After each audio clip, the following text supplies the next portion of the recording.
Call to order the Rice Creek Watershed Board of Managers regular meeting. Today is Wednesday, March 26, 2025. It's 9 a.m. We are meeting at the Mountains View City Hall Council Chambers. Once again, thanks to the Mountains View City Council for allowing this to occur.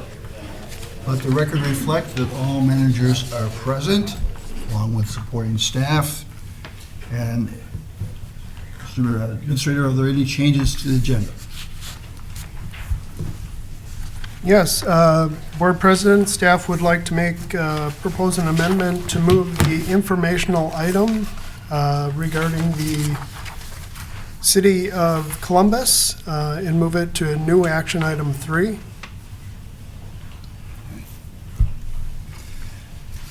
Are there any other proposed changes to the agenda? And if not, can I have a motion to accept it as amended? So moved. Second. Steve Wagman, Manager Wagman, seconded. All in favor say aye. Aye. Any opposed? So, approval of minutes. Yes, Mr. Chair, I would move approval of the March 10, 2025 workshop minutes and also the March 12, 2025 regular meeting minutes. Second. Any discussion? I have something. I'm sorry, you're not a board member. Okay. Any discussion? All in favor say aye. Aye. Any opposed? Passes. All right, consent agenda. Manager Bradley, Board of Managers, staff have 2 applications for your consideration. Happy to answer any questions. We'll do the WAC application separately. Any questions of Patrick concerning 25-020 and 25-023? Hearing none, can I have a motion? Mr. President, I would move to Caprock permit number 25-020 and 25-023. I'll second that. All in favor say aye. Aye. Any opposed? What's next, Patrick? Yeah, and the next action here is a WAC application. This is just a sequencing application. So the proposed wetland impacts and their avoidance and minimization plan, it isn't the full district application. It isn't the wetland replacement plan. It's just sequencing. You've taken actions like these before. Since this has gone in the packet, we do have the full application, which is under review now. So that would be a separate action in the future. Are there any questions of Patrick? If not, can I have a motion?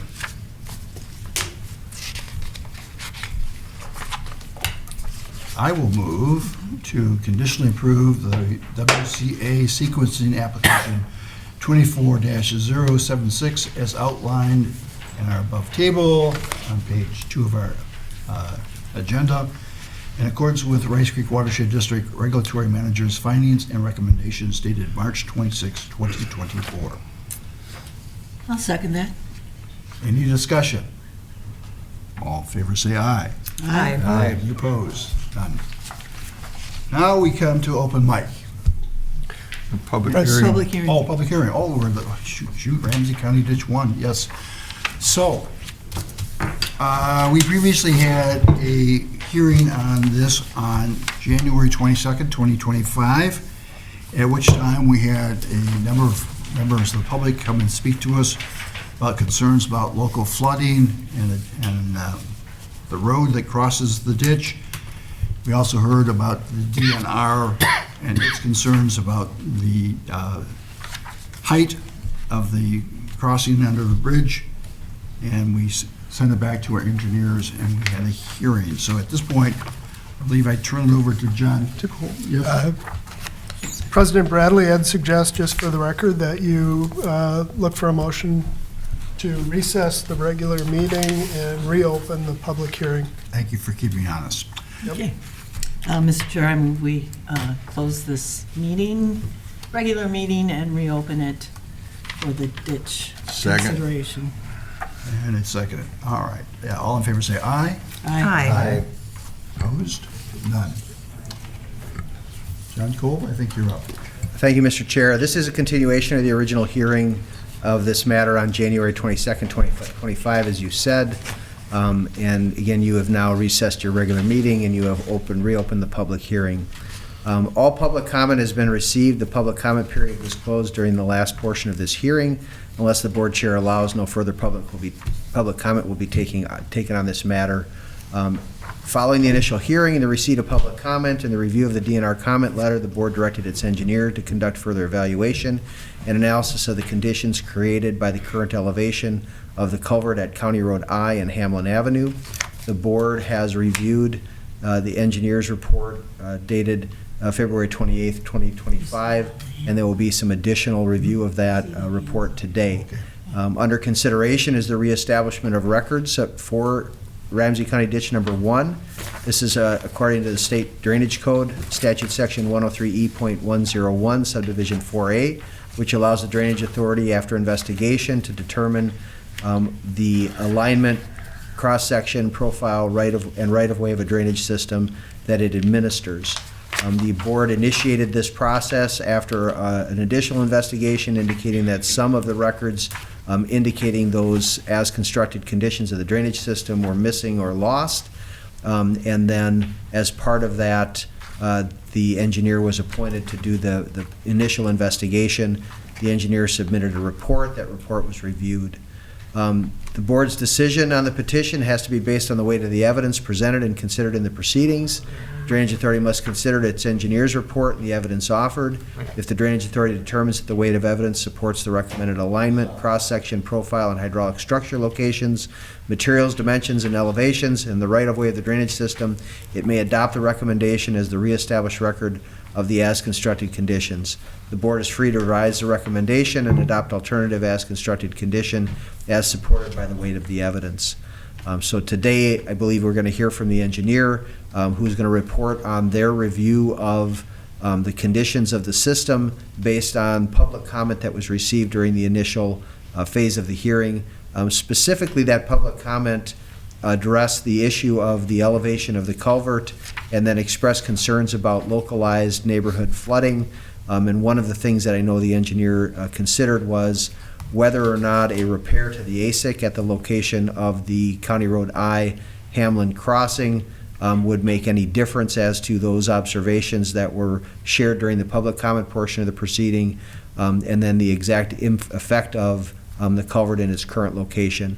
This is intended to allow the board to decide whether or not to adopt the ASIC as initially recommended by the engineer or to modify it in some way based on DNR comment or other issues in the vicinity of the drainage system. So with that, unless the board has any questions of me, I believe I'm followed by the engineer, and then we can talk about a decision, possible decision of the board. Chris? Mr. President, members of the board, I will share my presentation here. I just have a few slides, and these are identical to what I had shared last time when I had brought forward my, and there you can see those slides, brought forward the report to you. So again, we had a few different items that were requested of us by the board to investigate following the prior public hearing.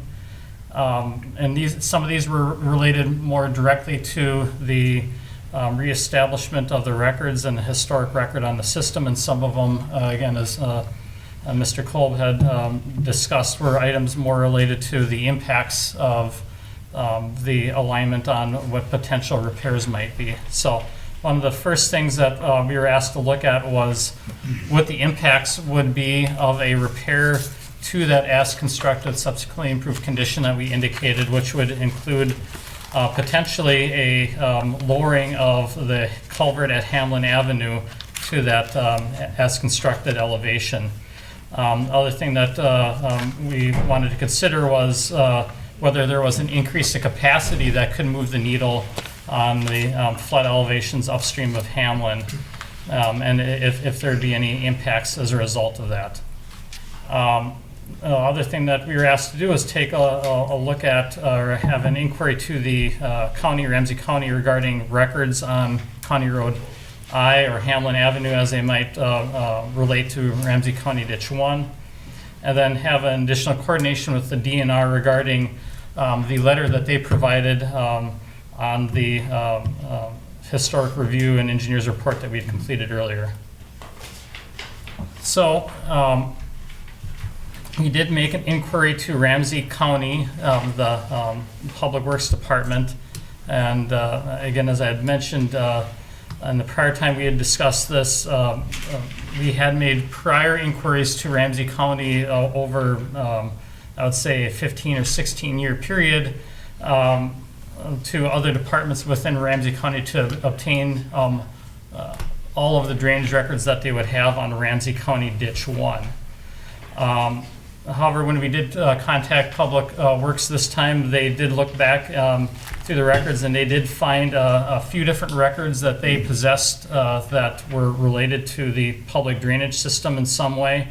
Of these, we found 5 of them that were ones that we did not previously possess, ranging from a date of 1902 to 1999. The first one from 1902 was some engineers' cut sheets when they developed the original ditch profile of the system. In reviewing those cut sheets, it does confirm the grade that we had indicated within our report for the as constructed subsequently improved condition. So that was good to note that we had that correlation there. We did also find a profile that was developed by the Ramsey County surveyor in 1940 related to their roadways. It didn't really pertain to the as constructed condition. We did find a survey map that was completed in 1980 by Ramsey County staff that showed and labeled an alignment of Ramsey County Ditch 1 that would go all the way through Marsden Lake. However, we have other documents that we have that indicate that the Ramsey County Ditch 1 stops short of that, and so this apparently is a erroneous indication that was shown on that map, that hand labeling on that map. We also did have another document from St. Paul Water Utility and a Marsden outlet modification memo from 1999. Again, neither one of these really pertain to the alignment or profile or cross-section of the drainage system. So based on this information that we did receive, our conclusions are that they do not change the determination we previously made regarding the as constructed subsequently improved condition. We did have a follow-up discussion with DNR on January 28th to have dialogue regarding the DNR's comments that they provided in their letter regarding the historic review and as constructed condition. And in that dialogue with DNR, they indicated that they did not have argument or disagreement regarding the as constructed condition we portrayed within our report. In their comments that they provided, which were fairly typical of what we've seen on other drainage systems, they simply wanted to express a position that the profile of the drainage system that was provided would result in potential impacts to public waters that would require regulatory permission or permitting from the DNR if a repair was done to that as constructed grade. And again, it's important to note that the district does not have an obligation to do repairs to that grade. DNR just wanted to get ahead of that to provide in a public forum the indication of DNR's regulatory authority.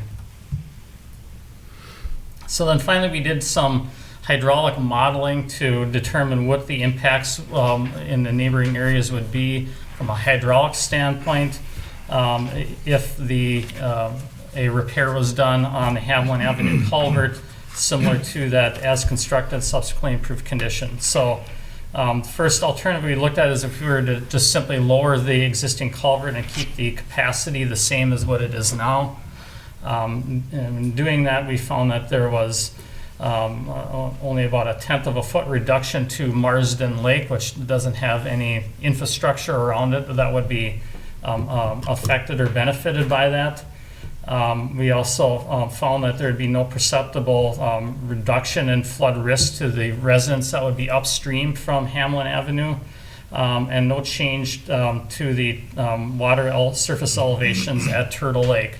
Again, we do have property bordering along Turtle Lake, and just to the north of that is relatively close to that 100-year flood elevation. But as indicated, that lowering of the Hamlin Avenue culvert would not affect a change that far away. So the second alternative we took a look at is if there was a decision to increase the capacity of the Hamlin Avenue culvert in conjunction with lowering that culvert and increasing that capacity to a 25-year design event. And if that was done, that would require installing a couple of culverts, a pair of them that would be larger than what is there now. This effectively could reduce the, provide a 1/2 foot reduction in flood elevations at Marsden Lake, and about a 1/10 of a foot flood reduction for properties that are upstream of Hamlin Avenue. But this wouldn't necessarily provide any sort of benefit or effect to structures themselves. And it would result in no change again to the Turtle Lake water surface elevations, which again would be the area that would be more sensitive to flood risk.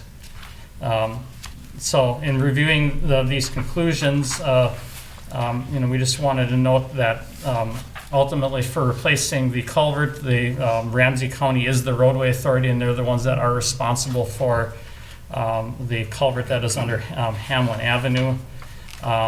So it's really their prerogative to determine an appropriate culvert sizing and elevation to meet their level of service and risk tolerance.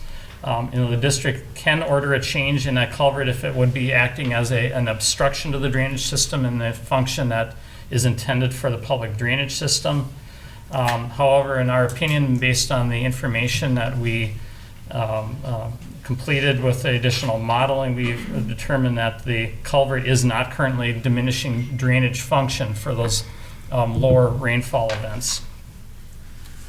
And so we don't believe that lowering that culvert would result in any significant reduction in flooding or wetness for the upstream properties that would derive benefit from that.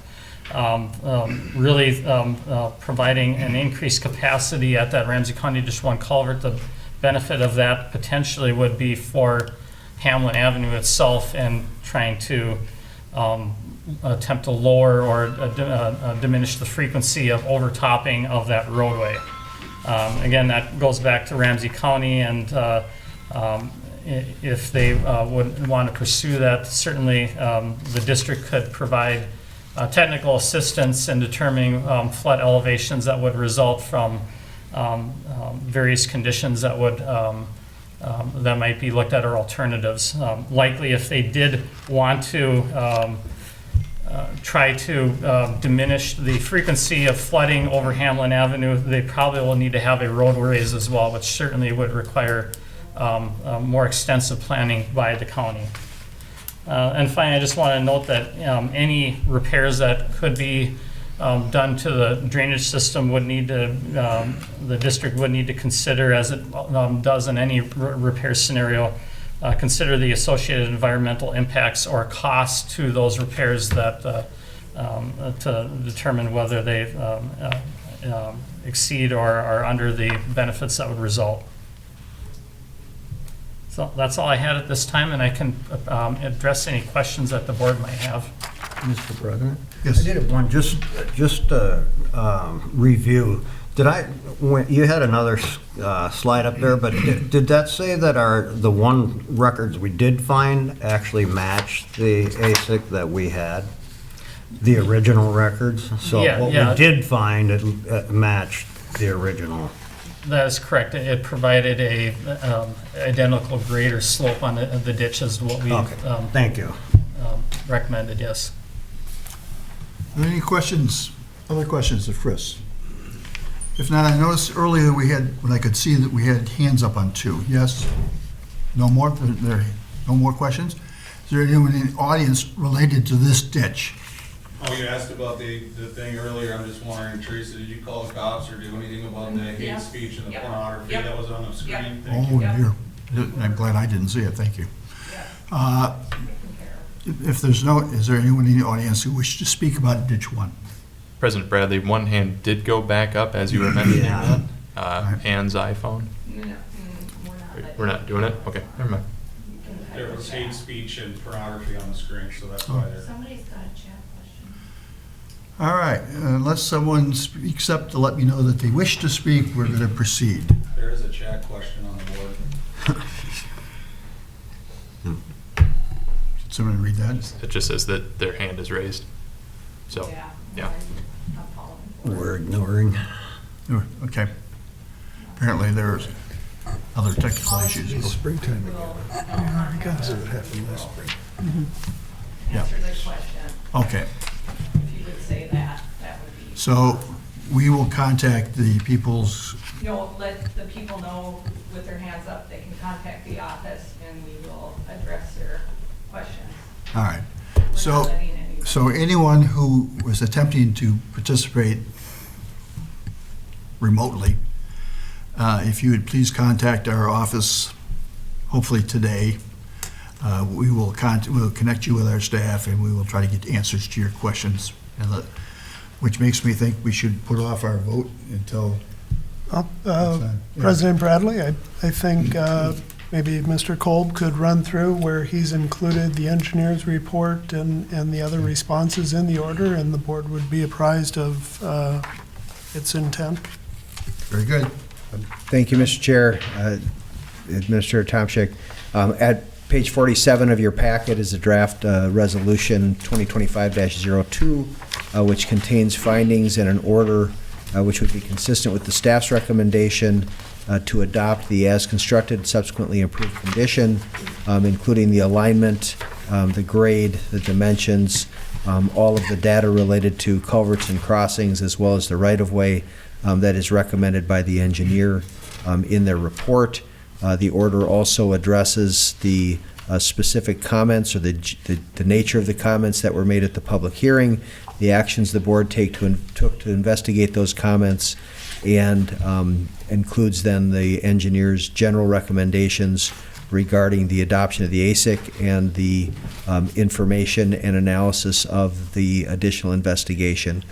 The board is welcome to act today if it finds that these findings in this order are consistent with its intent, or you can continue this to another date, time, and location that I would prefer to be announced on the record so that we don't have to renotice the hearing, at which time you could give these findings in order further consideration, and also consider any specific comments that may come through your invitation for folks to contact the office.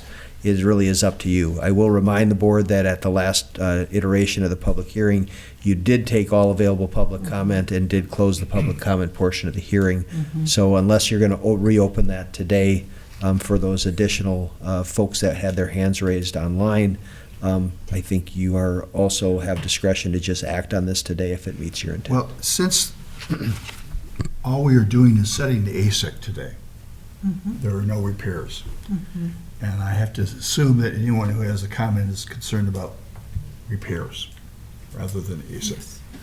So I think it would be appropriate at this time for us to close this aspect of the process, which would merely recognize that no one has criticized the ASIC, that further changing the ASIC would not improve any flooding issues that are around, and that's a repair question on top of that. So I would entertain a motion to adopt resolution number 2025-02 on page 47 through 52. Mr. Chair, I believe you suspended the regular meeting to hold a public hearing, so, And the suspended meeting, so thank you for that. yeah, We need to go back to the meeting. All right. we would have to close the So public hearing. I have a So, motion to close the, Mr. Chairman, Mr. President, I'll move to close the public hearing and establish the regular meeting. Second. All in favor, say aye. Aye. Aye. No opposed. Now, let me repeat that because the only action we're taking today is to establish the ASIC, which we've not heard any evidence from any source that that's incorrect. The issue is whether or not repairs should be made or not made. The current plans of the Rice Creek Watershed District is to do maintenance, not to do repairs. None of that would be occurring immediately anyway. So I would request a motion to adopt resolution number 2025-02. Mr. Chair, I move that we adopt Resolution 2025-02, the findings and orders reestablishing and correcting drainage system records for Ramsey County Ditch 1, statutes 103E.101, subdivision 4A. I'll second that. Any discussion? Mr. Chair, I just have a couple of comments, if I may. Certainly. Number one, I had a schedule conflict the night of the public hearing that was held on this back in January. There weren't comments related to what we're dialoguing now within. There was more just general apprehension about the project itself. I know we dialogued some of that in workshop, so I just want to make sure of that. And then if there were commenters, appropriate ones that were logged in this morning that have comments that may be related to this, how then in the aftermath does the board deal with those comments? And then I guess my other comment, it's not even a question, is just, the packet stated that this item was informational, and so yeah, it says right in there, this item is for the information. This item is informational for the board's consideration. So, I mean, I don't know, are we on a timeline to do that? I just want to be fair to the public comments if there were appropriate ones.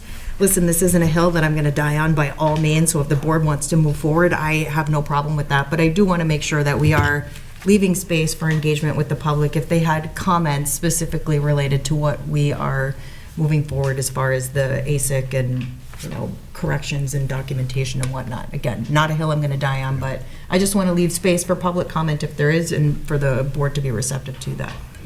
Certainly.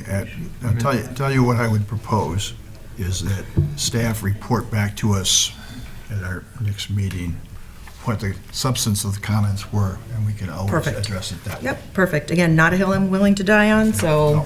No, I agree with you that we should take all public comment we can, but Not on the agenda. if we can, that would work. I mean, the premise of this item was introduced as a public hearing, so we received no comments based on, Yeah. ill-behaved electronic participants, which seems unfair if there were actual Yeah. participants on that. Right. In which case, Mr. President, I think before we go any farther, we've had a motion and a second, but would you read the order, please? Oh, yeah. certainly, I thought that maybe. I'm happy to read it if you'd like. The entire The order should be, this is all just the order part So that's written into the okay. record. You could waive the So- findings, but Yeah. we need to read the order into the The record. findings in order establishing and correcting drainage system records for Ramsey County Ditch Statute 103E, 101, Subdivision 4A, and the order provides, Board of Managers hereby reestablishes and corrects the drainage system record of Ramsey County Ditch 1 to reflect the alignment, cross-section, profile, hydraulic structural locations, materials, dimensions, and elevations, and the right-of-way of the drainage system as detailed in the engineer's technical memorandum dated April 10, 2024, which is attached as Exhibit A to this order. And that's what the order requires, at which rate I will call for roll call. Bradley, yes. Robertson? Sure. Wagman? Yes? Waller? Yes, Wynant? Yes. It passes 5-0. Thank you. And that takes us then, I believe now.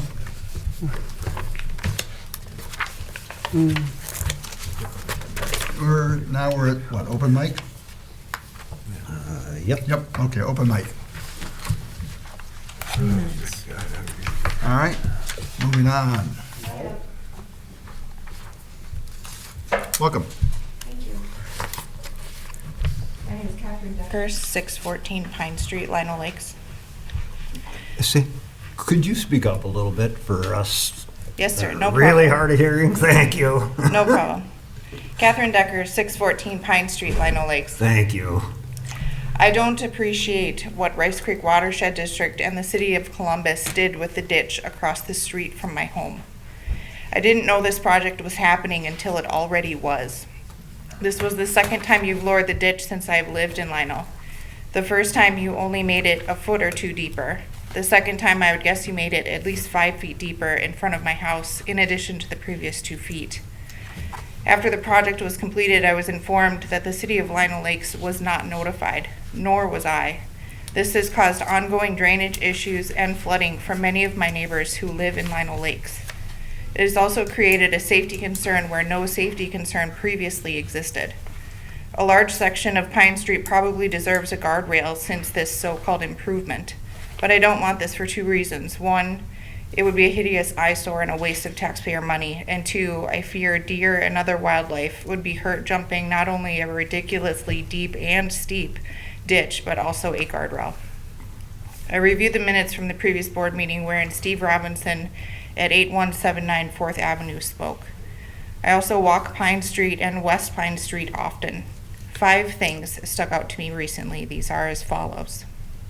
1, the culvert that crosses West Pine Street should be referred to in all documentation as the West Pine Street culvert. The Pine Street culvert is in a completely different location. It crosses Pine Street at my neighbor Joe Schwartz's property and needs to be differentiated as such. 2, the ditch north and south of the West Pine Street culvert was recently scooped out, as can be seen on my walks. Facing north on the inlet side of the pipe, it looks like ditch maintenance. Looking south on the outlet side of the pipe, it is scooped out 2 feet deeper than it used to be, and the outlet of the culvert as of 3/25, which yesterday, has over a 1-foot waterfall. Some of the water that used to sit on the south side of the road will now flow into this deepened ditch, and this will kill some of the cattails in this area. This is the pipe that was proposed to be lowered before addressing any downstream issues, which seems absurd. Also, lowering this pipe will dry out a substantial area that goes all the way to Carlos Avery, I believe. 3, as can be referenced by the minutes from the last meeting, there was an obstruction at one of the main culverts that drained the sod farms. I've heard for years that many of my neighbors and the sod farmers, from many of my neighbors, that the sod farmers block the culvert so that the water doesn't drain. They have done this so they have cheap, easy access to the significant amount of water a sod farm needs during the summer. Does Rice Creek Watershed District permit this action? Did you issue a permit? Were landowners notified? Was law enforcement notified? Why is there a discussion? Is this why there is a discussion on this dam/culvert is owned privately or by Rice Creek Watershed District? Is this also why the private landowner doesn't grant access even though it is probably supposed to be an easement of the Rice Creek Watershed District? Even without permitting this action, in so knowing and taking no action, you are liable for upstream issues. It seems like this would be illegal. This action floods their multiple channels and creates flow issues in various branches of the upstream system. At the last meeting, Tom spoke about a strategically placed piece of plywood on the inlet side of the main culvert in this area. Are there any pictures of this obstruction when it was removed? I would assume if it were placed there intentionally, it was reinforced. If it wasn't placed there intentionally, how did it get there in that wedged position? And does Tom have an estimation of how long it was in the water? The water in this obstruction was backed up substantially. It's probably the main reason Dave Rybeck needed an attorney after his significant flooding. By the drainage ditches not having flow, it continued to build sediment up in the ditches. I'm also aware that Rice Creek Watershed District pumped water across this culvert last spring. Approximately how much money did this cost Rice Creek Watershed District? The reason I ask these questions is that it cost taxpayers a significant amount of money, did property damage, and whoever caused it would be legally liable. 4, at the previous meeting I heard Christopher Stowe at at 426 Pine Street speak. He brought up how the Andal culvert is too high and the two culverts that cross 4th Avenue are also too high. On my walks, I also walk Andal, 4th Avenue, and Joe Drell. I walked down the embankment at the Andal culvert and looked at the inlet just 2 days ago. Mr. Stowe is accurate. The inlet is too high and mostly submerged. Looking north and south from this location, I would agree with Mr. Robinson and Mr. Stowe that Branch 4 hasn't been maintained in decades, and the lowering of the Pine Street culvert has negatively impacted everyone south of Pine Street all the way to Main Street. Of the two culverts that cross Pine Street, one is completely submerged with no flowage, and both need to be lowered. 5. On my walks, I enjoy looking at nature and all animals. I have witnessed both Mr. Robinson's and Mr. Stowe's, as well as Mr. Darwin Smith's cattle in Columbus, and can confirm that Mr. Robinson's and Mr. Stowe's pastures have been negatively impacted by the lack of drainage, which has worsened since the lowering of the Pine Street culvert. Without addressing the maintenance issues and culverts of Branch 4, downstream of the 7 that you have already lowered north of Pine Street, lowering the West Pine Street culvert will make matters even worse. Furthermore, development of the sod farms, of which the vast majority is in the floodplain, would be disastrous until these issues are properly addressed and the water in this area is doing what it is that you are supposed to make it to do, shed. Lastly, I would like to invite you out to my property to see what I see and what I have shared today. You won't need an engineering degree, just some walking shoes. When the system has water in it like this week, it is a great time to do it, especially since Columbus just came through and chopped all the cattails along Pine Street and West Pine Street.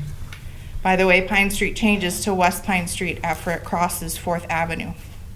Also, please answer my questions today via mail at my address. Thank you. Thank you, Ms. Decker. Thank you. Yes, sir. Not you. First behind you.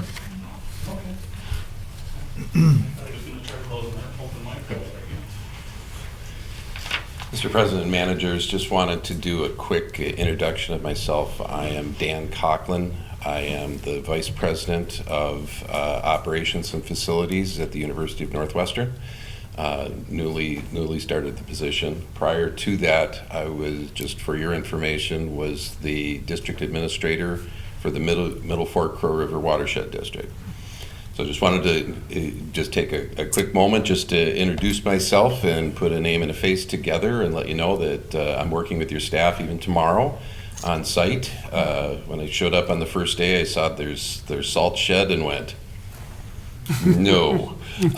So I'm working with your staff here to try and figure out ways that we can help preserve, protect, and enhance Lake Johanna and Little Johanna that the campus is located adjacent to, and we look forward to working with you. As an aside, I actually learned about watersheds in this very room with somebody, if you've worked here for a while on the board. Barb Hockey was a neighbor of mine, and we had a community meeting here at one point, and then she started talking passionately about watershed stuff, and at the time, 30 years ago, I wasn't really aware of this stuff. By the time it was done, if you know Barbara, you know, you definitely, she was drinking from the fire hose, so definitely knew there. Also in this room, I'll smile a little bit that the greatest definition of a wetland that I know of was spoken out loud, and I've held it close to my heart. Wetland is defined as a low spot in the terrain where people gather to yell at one another.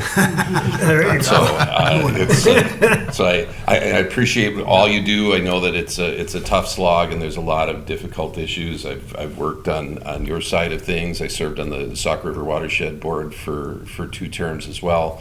So I've literally sat in your chair on things. So I look forward to working with you, and whatever we can do to help you in your mission and purpose, we will try and come alongside you with. Thank you for coming today. Wonderful hearing from you. Thank you. All right. I think we're done with our 3 minutes. 3 minutes? I thought we got 5. 3. That's our bylaws. I thought, We've spent Okay. last 2 meetings on this issue. Go ahead, 3 well, minutes. let me reset the clock then while you scold me. There you go. Christopher Stowe, 426 Pine Street. Thanks, Catherine Decker, for reflecting my views as well. Earlier when I wanted to talk, I wanted you guys to just, when you adopted your minutes, to change the minutes, how you write it down from Pine Street to West Pine Street, because you're denoting stuff that shouldn't happen. Second thing is I have pictures on my phone of the waterfall she talked about. And what you did is when you did the ditch maintenance recently, you scooped the hell out of the ditch south of West Pine Street, getting ready to drop that pipe. When Scott came here and he said that you needed to lower the stuff and dredge up to his property, you need to cross 4th Avenue and you need to cross Andel Street, because your as-built stuff on Pine Street, you've dropped all that stuff multiple feet. You haven't touched anything on Andel Street, and it's a dam for me. And then I find out, and it's been verified, that the Robinson Sod Farms have been damming up the water in the pipe. And that's why you pulled that piece of plywood out of there. Now that's damaged my property. And then when you guys do your wetland assessments and they've been damming up the water for years, then you go, wetlands are everywhere around here. You don't even know what the height of that water is supposed to be at. I don't have a problem with the elevations in front of the prison. Drive over there. Then drive across Pine Street and look at how much shallower it is. And then you go to Andal and the water's backed up right now and it's not going either way. My property's been flooded since Andal was installed, and I have 3 parcels, and one of them was approved for development. It's called the Rabines Condominium Project. So on your maps, when it shows it's all wetlands now, it didn't used to be. City approved that they could build condominiums for on-site boarding at my property. You also just spent $300,000 on inlet repairs for various cities. Why are we spending the money to help other cities out when we're not maintaining our ditches that haven't been scooped out in decades? If you guys were me, in my shoes, would you be angry or upset? So when if you do the Scott Robinson thing, you go to his property where his cow pasture is, where it crosses Pines. And the other thing is, do it before the development. Right now, there's no utilities in those streets. Now you just approved the the Lino Lakes thing behind Catherine Decker's house for the Nature's Preserve. Where's all that water going to go? It's going to go into Branch 4. Branch 4 is already flooding out. You guys made it worse by dropping the pipes twice. What do you want me to do? So I propose that you guys from Main Street all the way past Andal, drop those pipes and scoop it out. But when you're already doing the one off of West Pine Street and you've scooped that out so low that there's a waterfall, something's wrong. All that water's going down and it's stopping. Once it gets past Main Street, I'm good. But I have the same problems that Scott Robinson has. And they've been going on for decades. And like I said, my swamp area was approved for a condominium project, and now it's underwater. Please come visit my site. President Bradley, may I give you all a copy of my speech? Certainly. Give it to Teresa there. All right. Where are we at, Nick? President Bradley, the next item on the agenda is your first action item. That'll be the 2024 District Financial Reports and Audit. That is my item, if I might continue. Yes. Thank you. So on page 82 of your packet, you'll see a staff memo. The district worked with Redpath and Company regarding your 2024 audit. I'll say, in common speak, it's a clean audit. You'll see within the audit report that there are indeed 2 letters, the first of which is the report on internal control, and the auditors did not identify any deficiencies in the internal controls that they considered to be a material weakness. Mm-hmm. And a second letter within there is the report of Minnesota legal compliance. Nothing came to the attention of the auditors that caused them to believe that Rice Creek failed to comply with provisions of the Minnesota Legal Compliance Audit Guide in political subdivisions. There is a concluding block of text in the memo that is no longer relevant, as the city of Circle Pines did pay the $45,800 yesterday. Mm-hmm. And with that, there is a recommendation to go ahead and approve and the audit be the report and audit be filed accordingly with a motion on the bottom of page 82. I will note that Rebecca from Redpath is available virtually. Yep. If the board would have any questions of her. Are there any questions of either Nick or Marcy Wine as our treasurer concerning the audit? Steve, would you care to make a motion? I would be happy to. Mr. President, I would move to accept and authorize the filing of the Rice Creek Watershed District 2024 Annual Financial Report and Audit. I will second that. Is there any discussion? Mr. Chair, just a point of clarification. I know Nick referenced that the outstanding invoice has been paid by the city of Circle Pine. So if you are going to approve the report as stated, it may be helpful to amend that motion to ensure the statement on page 12, statement 3 on page 14 be removed from the report as that invoice has been paid. That, Mr. Chair, that is the reflection from 2024. Sure. So, and it's been paid in 2025. So, there's in that particular statement, it does not call out what each of the invoices that aren't paid are from. That's information that will support that statement. So, Okay. I think we're good where it's at, Mr. Chair. All right, very good. All in favor, say aye. Aye. Any opposed? Thank you. Mr. Chair, I'd like to note again that Redpath has done a very thorough job, and they can do that because of the great work that Teresa does in managing the invoices and the financial records, et cetera, et cetera. So I would back you on that.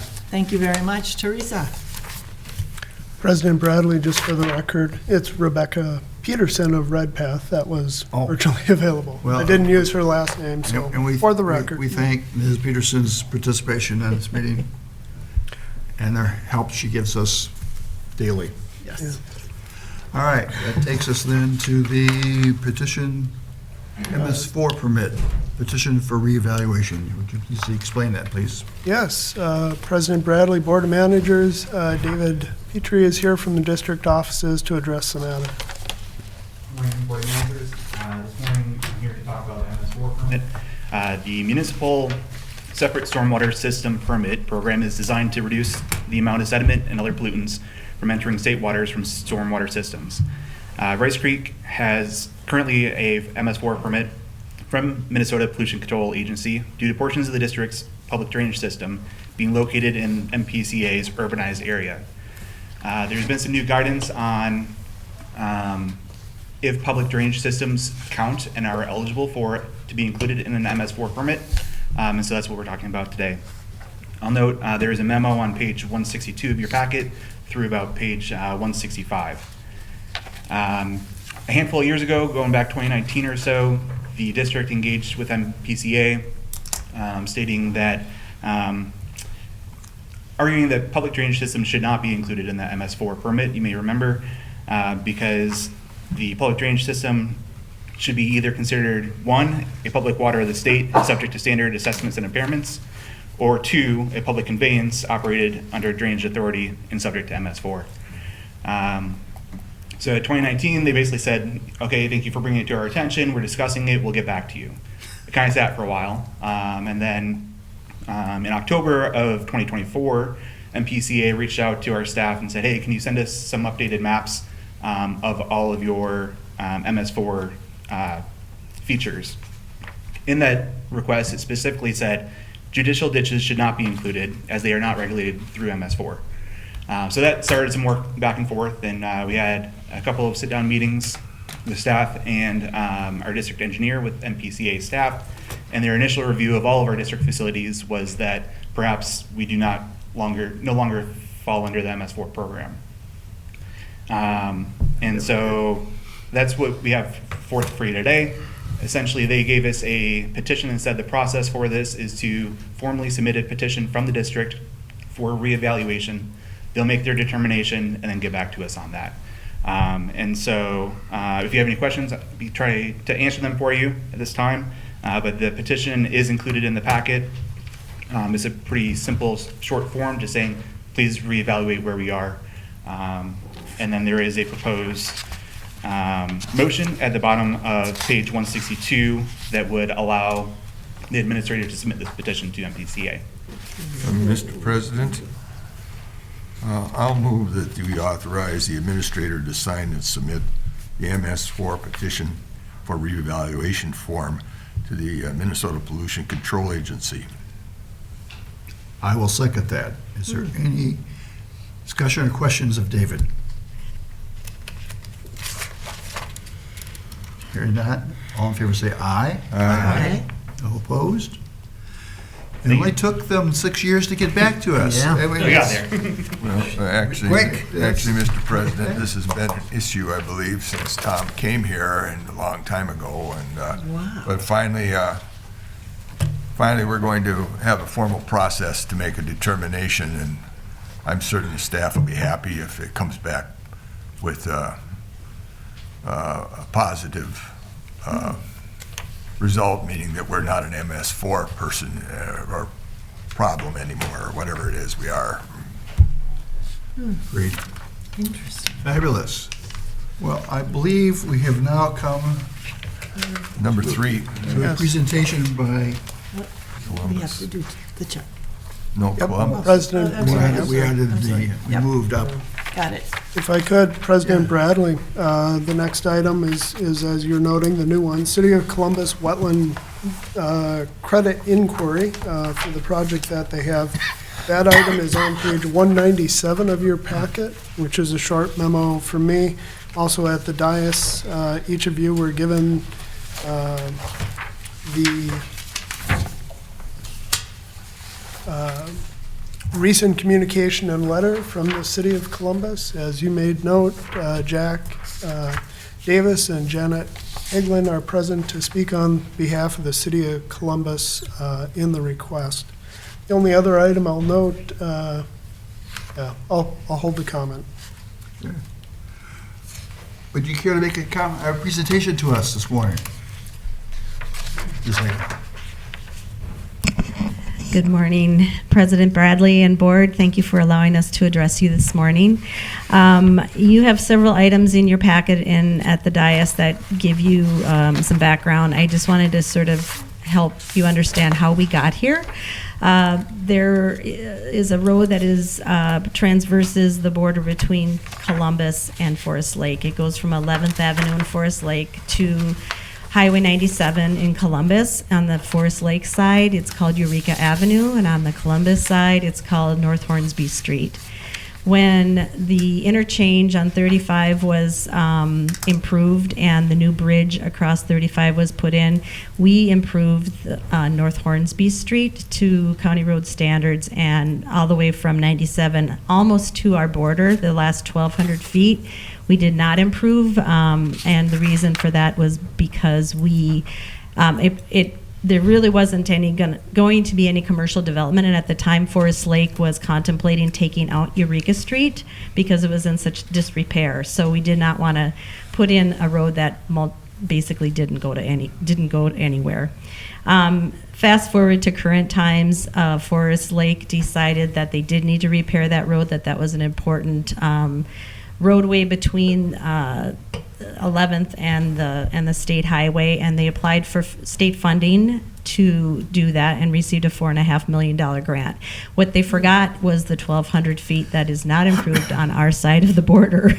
So we currently have a bill into the legislature requesting funding to pay for that last 1,200 feet. Hopefully we will get it. We were there last year and there was a lot of support for it, but as you know, they didn't pass anything last year, so it did not get passed. So fingers crossed that will pay for the road. In the design phase, there is also a trail that will go along that road.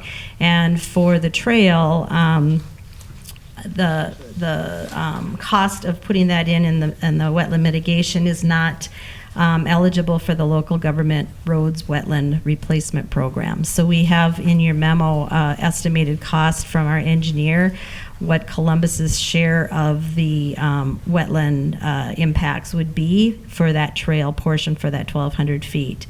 So our request to you goes back to a conversation that we had a couple of years ago, and that is reflected in a memo that was written by this board back to Columbus. And it has to do with a memorandum of understanding that existed back in 2009.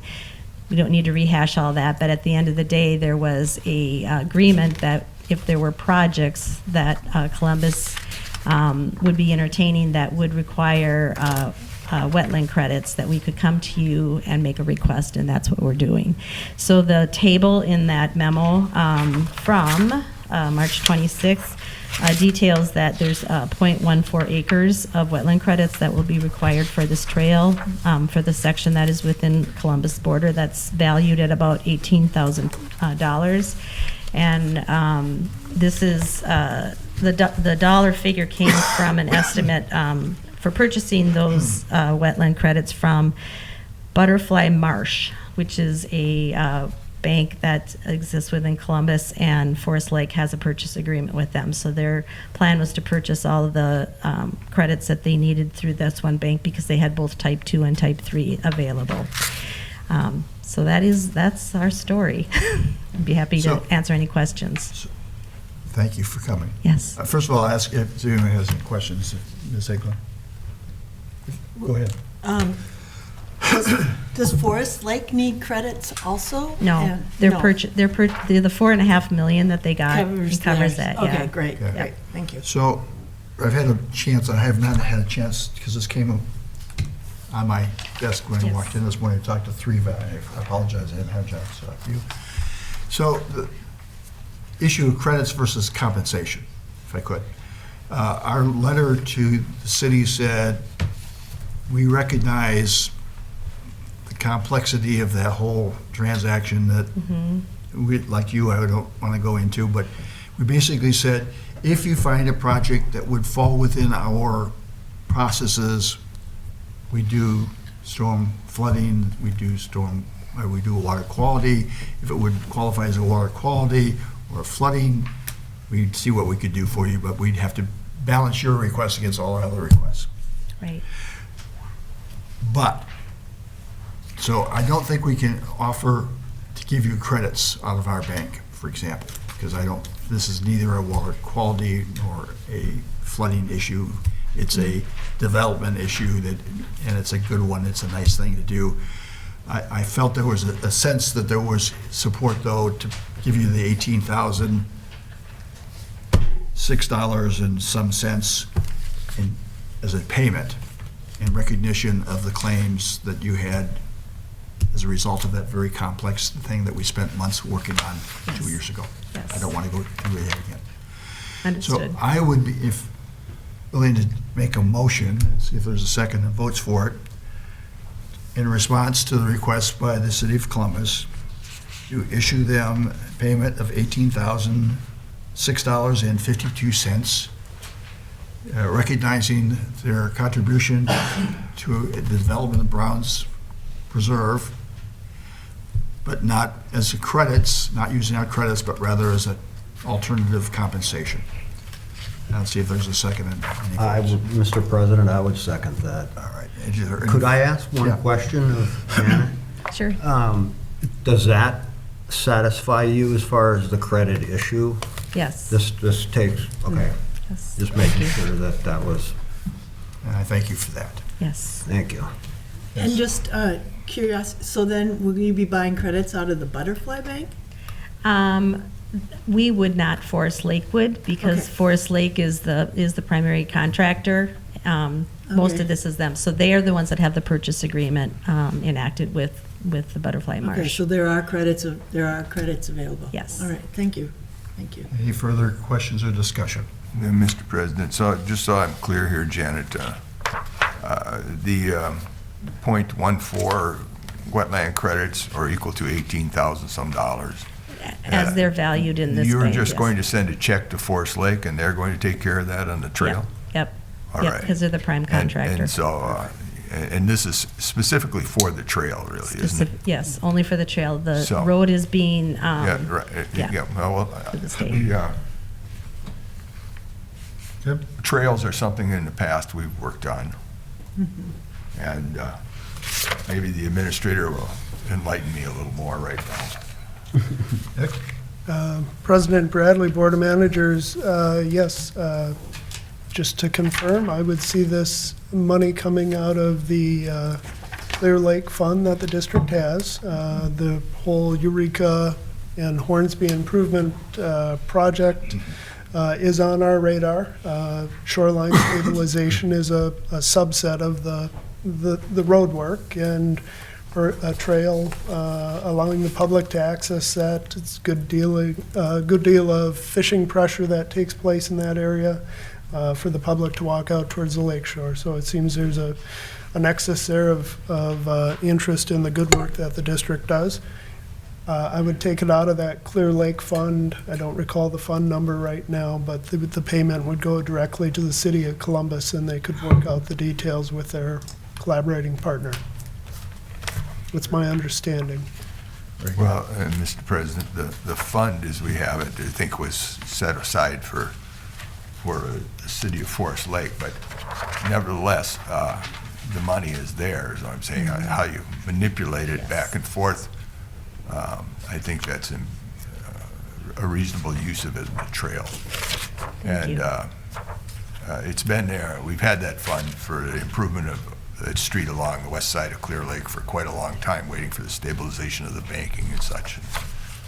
So I think we can work it out. At least I hope so. Good, I think so too. Thank you. So, any further questions? If not, all in favor say aye. Aye. Any opposed? Thank you very much. Thank you very Appreciate much for coming this. today. All right, Thank you.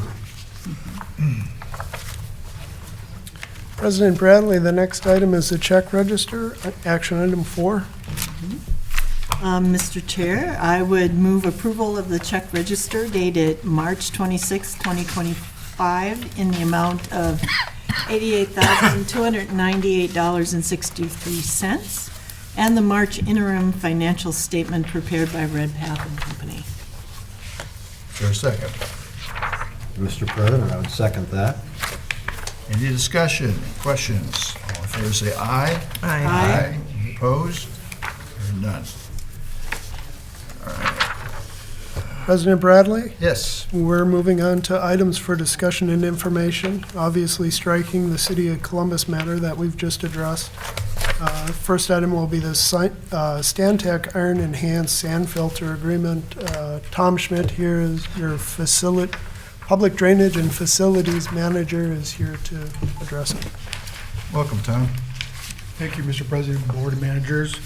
Nick, as Nick mentioned, this is really informational. It's sort of in lieu of the delegated authority spending information we put on that list that Nick distributes to you all. And it's work that maintenance work for the iron enhanced sand filters. That's yearly. So it's a yearly contract. In the past, we've used Davy Resource Group, but we're switching to Stantec Incorporated, feeling we can get a little bit better responsiveness on the needed maintenance. So each of the contracts are below the threshold that was delegated to the board president for approval, but for clarity, we just wanted, and transparency, for you guys to see that amount being spent, because in the aggregate, it's above that delegated amount. But, so it's really more informational than a request of any sort. Any questions about that maintenance? Does anyone have questions, Tom? I'll give it a shot. We brought, last year, we said the same thing. We had a couple contracts independently. They didn't meet requirements, but we thought we were doing it at a board meeting. Why not bring it here? So thank you. All right, thank you. Staff reports? Claire? So I have a question of Nick. Yep. I see one of our newer hires had the pleasure of removing 6 cabinets worth of paper. This must be all hands-on deck opportunity in the office to go through files after files after files. Well, kudos to you. Yes. That's a lot of shredded paper. President Bradley, Manager Winan, yes, the district continues to have some paper files, and those are being gone through, scanned accordingly, so we retain the records and disposing of the paper. Yeah. For transitioning. Yeah. All right. Any other comments, questions? You got it. All right, it takes us then, I believe, to the April calendar, page 221. And I see that Mr. Wagaman, you have the CAC meeting coming up. Are you able to cover that? I'm glad you mentioned that because I had missed that. I do not believe I have any problem. Okay, let me know if you do. Yep, thank you. Okay, any other questions about, yes? Mr. Chair, I would note that I will not be in attendance on the 23rd. All right. Even though we're going to have it here? Even though we're having it here. Okay. I won't be anywhere near this place. That's fine. Lucky? Yeah. So, administrator updates. Yes, President Bradley, Board of Managers, just noting, as you probably saw in the staff reports, we had a staff training, which included Houston Engineering. We did some review of the regulatory program and its interaction with the other district programs. Also had a presentation on the district's glacial geology. We met with the City of Circle Pines. As I said, they had paid the past invoice, and they are seeking some long-term sediment maintenance support for the Golden Lake Pond.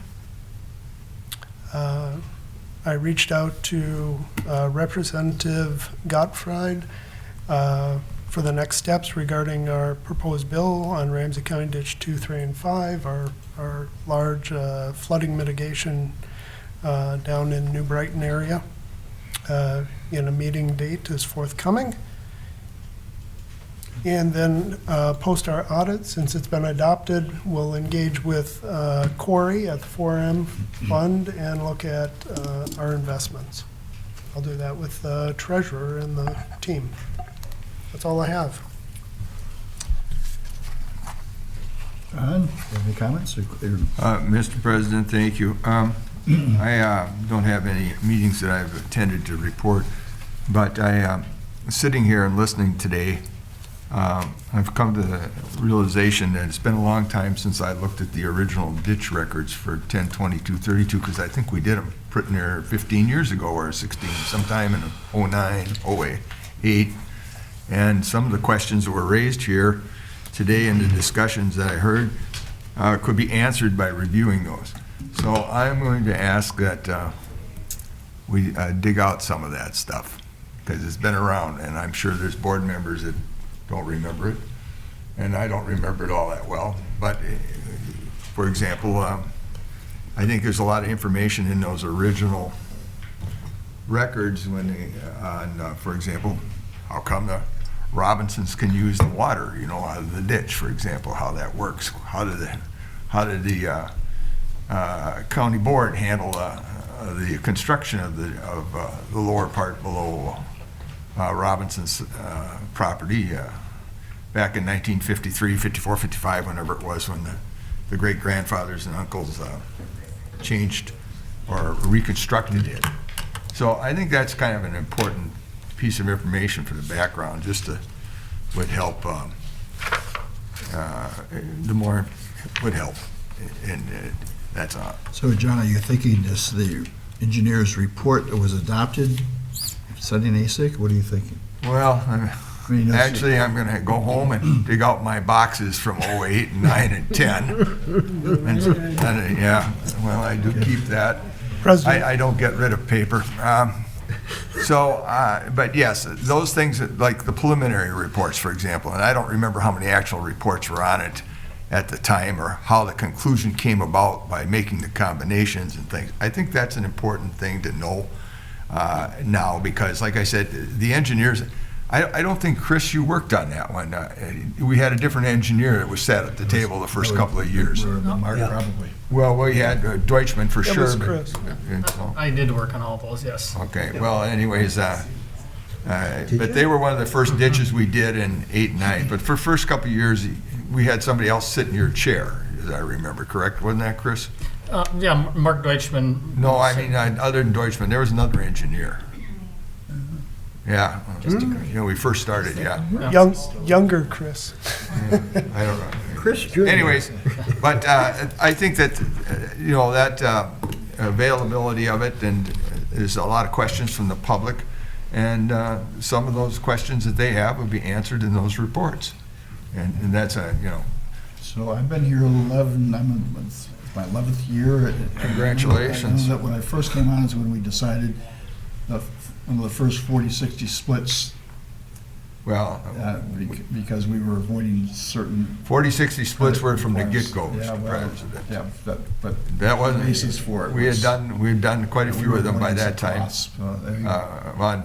Up in Columbus particularly in 45, 47, 15, Washington County 4.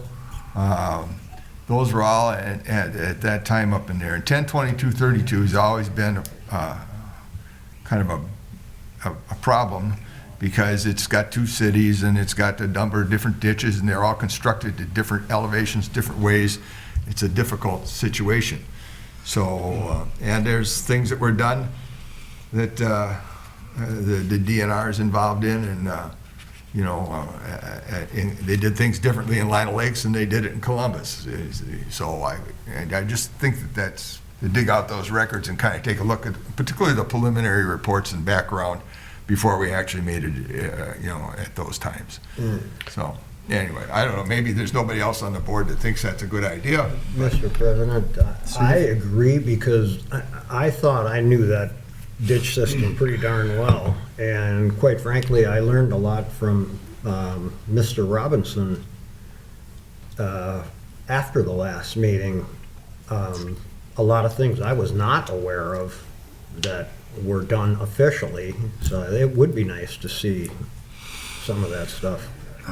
The historical background is just helpful. Just as background, yeah, not, I mean, there's a massive amount of stuff we haven't seen from the southern end of the President system. Bradley, Yes. if I could, this seems to coincide with the board's previous direction you gave to staff, which was about the Pine Street culvert and lowering. And the board identified several things they wanted certainty on before that culvert was considered by the board, specific to the WACA application, Wetland Conservation Act. With that, we've been working with the engineer on what we're calling a conditions report. So different segments, what are the concerns, what is the current condition, et cetera. The things that Manager Waller and some of you have noted might fit nicely within that.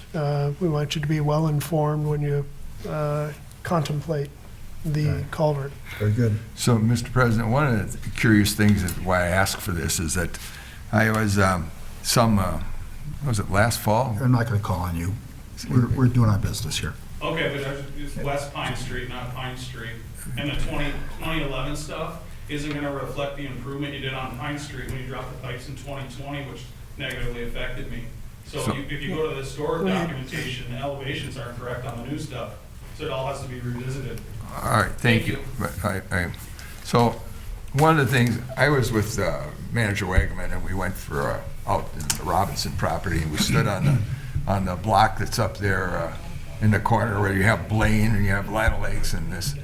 And Scott says that there's a 17 feet difference between there and the lake behind where the ditch comes out. Well, 17 feet in a couple of miles isn't exactly flat. And when you walk back in there to Lilac, I think it is, I'm not sure I have the right flower, but there's this couple of cul-de-sacs in there. If I stood in the bottom of that ditch, it'd be way over my head. It's quite a cut.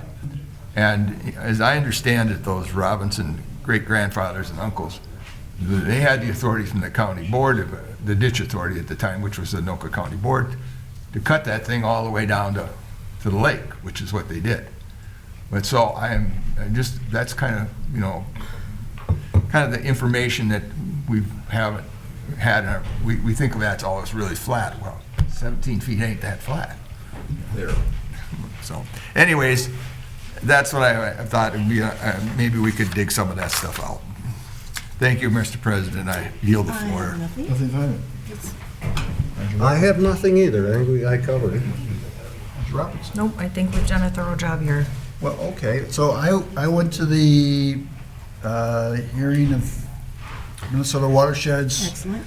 And they passed the resolutions Great. to amend the process, so there will be a process for adopting policies and recommendations for legislation that begins about in June and followed by basically monthly steps taken necessary to get us to the point where in August 1st, we would have a meeting somewhere in St. Cloud. I think after meeting in the hearing meetings that we had in the event center, they were a little surprised at the lack of quality, but I think they may be looking for another place, but it could be in the event center. That's fine. So that business got done, and I wish to acknowledge that we did receive compensation, as Nick said, from Circle Pines, and I want to specifically thank Manager Robertson and Manager Wagaman for their participation in this process. They got this a step. I understand from the sounds of it that there's still continued discussions about the pond, the cleaning out of the pond, and you know, that'll be something for us to discuss. But my recollection is that while we have dug out ponds, we have helped compensate if there's an improvement, but not maintenance. So we'll see what the request Mr. is. President, I'd take issue with you there. We constantly maintain the pond over at Long Lake. I mean, out of ad valorem toxic, you know, that sediment pond that's over there is what it is. And we maintain that all the time. And so in the years I've been here, I think of 3 or 4 times. So I think there's times when that the district has it as a facility and takes it over. I realize at this particular time there's a contractual issue about it, but the contracts can be changed. We should look at it. Anyway. President Bradley, Board of Managers, good meeting, lots of ideas about how this might be reconciled, and staff will work with the team to bring back criteria or options as to how you may or may not want to consider in how you move forward. Very good. Yeah, we'll find a future meeting. Very good. So that's all I had. Thank you all. I'll move to adjourn the meeting. Second. All in favor, say aye. Aye. No opposed. Thank you.